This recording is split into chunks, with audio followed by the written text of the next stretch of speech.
অনেকেই বলে দেশি কবুতর পালন হচ্ছে একটা লস প্রজেক্ট। দেশি কবুতর পালন করে কোনো লাভ হয় না। আসলে দেশি কবুতর পেলে লস হওয়ার বিভিন্ন কারণ রয়েছে।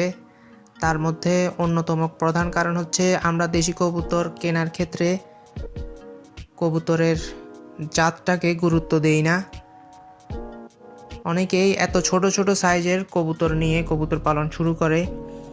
এই কবুতরগুলো খুব ছোট ছোট সাইজের বাচ্চা দেয় এবং কবুতরের লফট অর্থাৎ কবুতরের ঘর বা কবুতরের খোপ এত ছোট বা এত আটছাট করে বানানো হয় যে কবুতর ঘরের ভিতরে ঠিকমতো লড়তে চড়তে পারে না, যার কারণে কবুতরের বাচ্চা খোপের ভিতরে খুব বেশি লড়াচড়া করতে পারে না।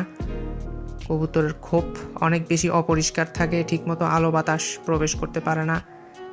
এই ধরনের বিভিন্ন কারণে কবুতরের বাচ্চার গ্রোথ হয় না। এছাড়াও কবুতরের বাচ্চার পিছনে যত টাকা খরচ হয় অর্থাৎ উৎপাদন খরচ হয় তার থেকে কম দামে মানুষ কবুতরের বাচ্চা বিক্রি করে, যার কারণে কবুতরের বাচ্চা বিক্রি করার ফলে মানুষ লাভের বদলে লসের মুখ দেখে। এই বাচ্চাটি দেখুন, এই বাচ্চাটা কিন্তু অনেক বড় সাইজের একটা বাচ্চা। এই ভিডিওটা হচ্ছে ইউরোপের কোনো একটা দেশের কবুতর ফার্মের ভিডিও। ওদের জাতটা অনেক বড়। এই জাতের কবুতরের বাচ্চা আমাদের দেশি কবুতরের বাচ্চার তুলনায় 2 থেকে 3 গুণ বা 4 গুণ বড় হয়ে থাকে। দেশি কবুতর যদি এক জোড়া বাচ্চা 300 টাকা বিক্রি করা যায়, তাহলে এই কবুতরের বাচ্চা 500 থেকে 550 টাকা জোড়া অনায়াসে বিক্রি করা যাবে। এদের খোপগুলো দেখুন, এদের খোপগুলো কিন্তু অনেক বড় বড়। এই ধরনের খোপ কিভাবে বানাতে হয় সেটা নিয়ে সামনে ভিডিও দিব। এই খোপগুলো হচ্ছে 2 ফিট বাই 2 ফিট। এই 2 ফিটের ভিতরে আবার মাঝখানে পার্টিশন থাকে, একটা পার্টে 1 ফিট 1 ফিট করে, এবং সামনে বারান্দা হচ্ছে 1 feet. Total 2 feet by 2 feet হচ্ছে এক জোড়া কবুতরের জন্য। এই ধরনের খোপে কবুতর খুব ভালো ডিম বাচ্চা করে। এক সাইডে বাচ্চা বড় হতে হতে আরেক সাইডে কবুতর আবার ডিম পেড়ে দেয়। আমরাও চাইলে এই ধরনের বড় বড় সাইজের কবুতরের বাচ্চা প্রোডাকশন করতে পারি। তার জন্য আমাদেরকে যেটা করতে হবে, কবুতরের জাত নির্বাচন করতে হবে। যদি আমরা দেশি কবুতরের জাত নিয়ে কাজ করি তাহলে দেশি কবুতরের মধ্যে বড় বড় সাইজের কবুতর আমাদেরকে খুঁজে বের করতে হবে। এছাড়াও কিছু কিছু ফ্যান্সি কবুতর আছে যেগুলো দেশি কবুতরের সাথে অনেকটাই দেশি কবুতরের বৈশিষ্ট্যের সাথে মিলে। এই ধরনের 4টা ব্রিডের নাম বলবো আমি। প্রথমে হচ্ছে কিং কবুতর, এরপর হচ্ছে বোম্বাই কবুতর। বোম্বাই কবুতরের মধ্যে অবশ্যই লাল বোম্বাই কবুতর, সাদা বা কালো বা হলুদ বোম্বাই এই ক্ষেত্রে চলবে না।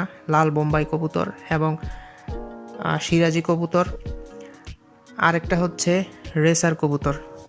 এই 4টা জাতের কবুতরের সাথে যদি আমরা আমাদের দেশীয় যে কবুতর রয়েছে সেগুলো যদি সংকরায়নের মাধ্যমে বাচ্চা উৎপাদন করি, সেই ক্ষেত্রে বাচ্চাগুলো অনেক বড় বড় হবে এবং দেশি কবুতরের মাংসের যে স্বাদ থাকে সেই স্বাদটাও ঠিক থাকবে। সেক্ষেত্রে আমাদেরকে কবুতর জোড়া মেলানোর সময় নটটা রাখতে হবে আমাদেরকে শঙ্কর জাতের, এবং মাদিটা আমরা রাখবো পিওর দেশি জাতের এবং বড় সাইজের দেশি মাদি কবুতর। ফেন্সি কবুতর এবং দেশি কবুতরের জোড়া লাগানোর ক্ষেত্রে আমাদেরকে খেয়াল রাখতে হবে সরাসরি ফেন্সি কবুতরের সাথে আমরা দেশি কবুতর জোড়া দেব না। এমন সংকরায়ন বা এমন সংকরিত জাত আমরা নির্বাচন করব যেগুলো দেশি কবুতর এবং ফেন্সি কবুতরের ক্রসে বানানো হয়েছে। অর্থাৎ এমন কিং কবুতর আমরা কালেকশন করব যেগুলো পিওর কিং কবুতর হবে না, বরং এগুলো কিং এবং দেশি কবুতর দিয়ে ক্রস করে বানানো হয়েছে। এমন কিং কবুতরের সাথে আমরা দেশি মাদি জোড়া দিব। সেক্ষেত্রে কবুতর অনেক ভালো ডিম বাচ্চা করবে এবং বাচ্চার কালারও দেশি কবুতরের কালারের সাথে অনেকটাই মিলবে। বাচ্চা বিক্রি করার সময় দেশি কবুতরের বাচ্চা যে দামে বিক্রি করা যায় তার থেকে ভালো দামে বিক্রি করা যাবে এবং দেশি কবুতরের মাংসের যে স্বাদ থাকে সেই স্বাদটাও কিন্তু এই কবুতরগুলোর বাচ্চার মধ্যে পাওয়া যাবে এবং ভালো একটা দামে বিক্রি করা যাবে।